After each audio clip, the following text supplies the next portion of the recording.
Palestinian official news agency Wafa reports that Israeli settlers shot dead a 16-year-old Palestinian near Bethlehem in the occupied West Bank. The agency said Muhib Ahmad Jibril was killed shortly after the funeral procession for another teenager who was killed on Monday.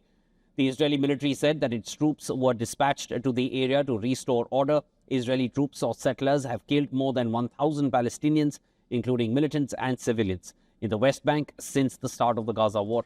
Furthermore, the Palestinian ambassador to the United Nations told the Security Council that Israel is continuing a policy of displacement and replacement of the Palestinian people. The unprecedented escalation of settler violence terrorizing Palestinian communities must be understood in the context of Israel's continual policy of displacement and replacement of our people.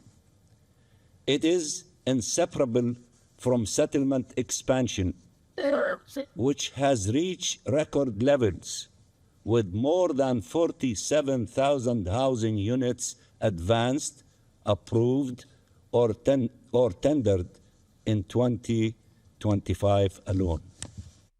Meanwhile, 6 members of Canada's parliament travelling from Jordan were denied entry to the occupied West Bank on Tuesday by Israeli authorities who accused the delegation of being sponsored by a terror entity.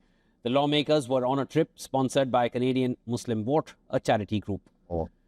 In Gaza, a partially war-damaged building collapsed, killing at least one person, according to Gaza Civil Defense.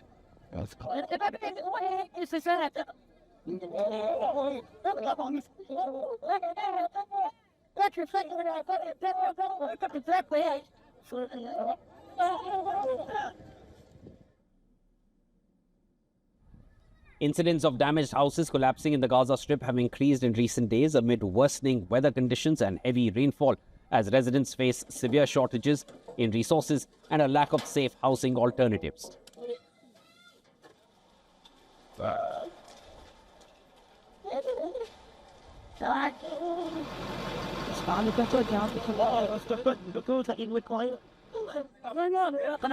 Furthermore, Palestinians in Gaza continue to rely on charity kitchens for food as aid remains insufficient despite a partial easing of restrictions following the October ceasefire between Israel and Hamas.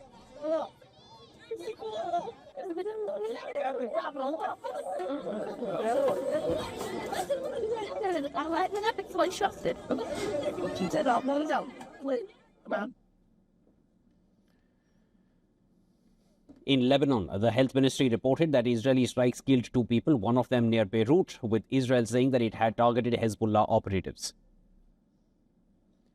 Earlier, the ministry said that 1 person was killed in an Israeli strike on a vehicle near the border with Israel. On Monday, the Lebanese army gave a tour to several ambassadors and foreign military officials to demonstrate its efforts to disarm Hezbollah. Lebanon has committed to disarming the Iran-backed group, and the army aims to dismantle Hezbollah's military infrastructure south of the Litani River by the end of the year before addressing the rest of the country.